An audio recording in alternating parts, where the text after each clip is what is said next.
It was a normal morning and the doorbell started ringing. Went to the front door and noticed it was my neighbor. And she said, "Your kids have been in an accident." The doctor comes out and he said that she has suffered a devastating brain injury. I know what devastating means.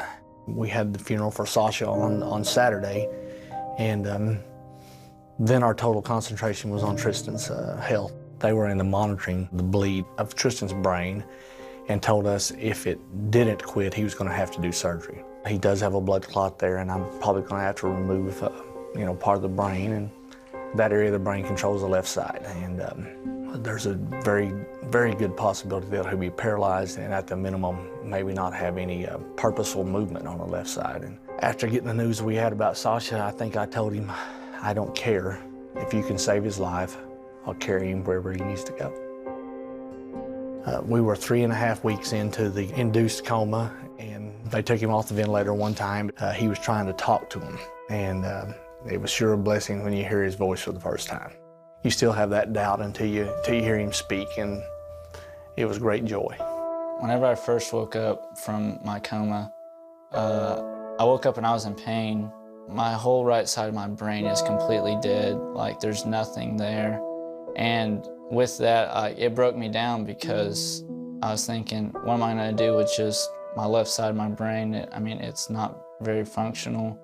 I really never moved. I would never be able to walk again. They told me I might not be able to play sports again. But I was scared that I wasn't gonna be the same kid I was going back.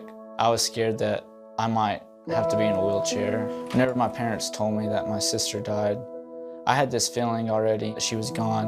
Growing up, Sasha, she was my pretty much idol as I was in sports. I wore the same number as her. Sasha was always at my practices. She wanted the best for me in my life.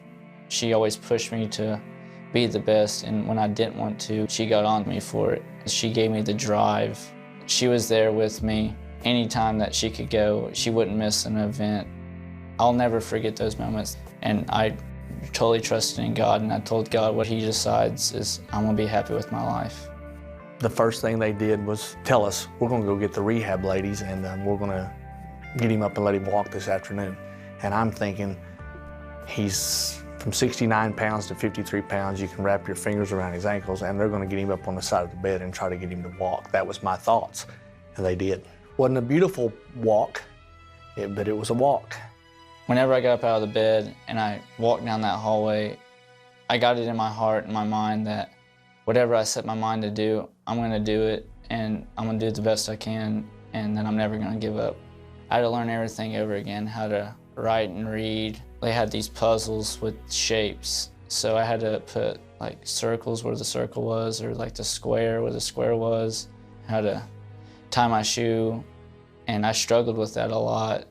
It frustrated me to realize that I couldn't do that like I used to, so I really practiced at it. You know, being able to tie your shoes and being able to button your shirt don't mean you're going to be able to go back and play sports. And Tristan had played at a really high level, especially in the baseball field. And he worked extremely hard.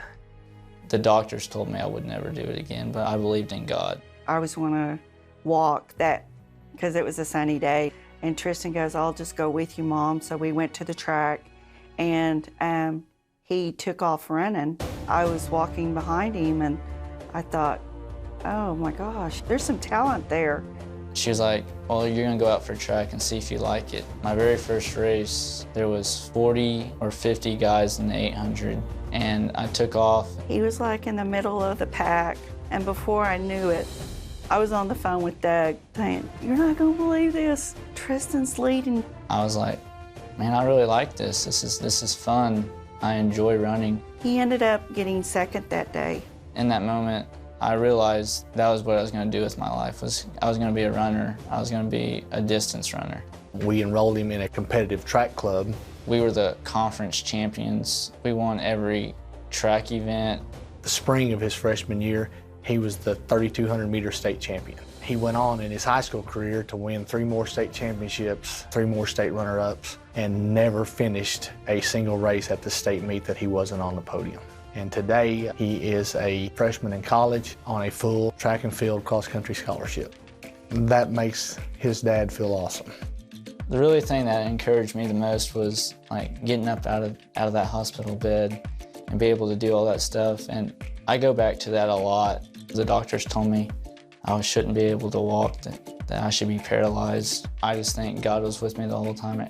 Every race that I run, that God's always with me. We found out through some research that the neurosurgeon that had done Tristan's surgery is considered to be one of the top neurosurgeons in the nation, and he explained to us that medical science could probably explain some of the regeneration that Tristan had, but Tristan really is a miracle. The reason I run is I do it for me, but I also do it for my sister, Sasha. I made custom shoes, and they were pink and black. I knew that she was with me every step of the way, and she'd be proud of me no matter what I did. Christ does strengthen me every day, and he leads me into the path I'm taking.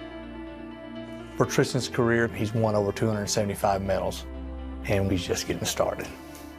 No matter what you're going through with your life, that you never want to give up on God, that there's always a brighter side than the dark sides that you're going through.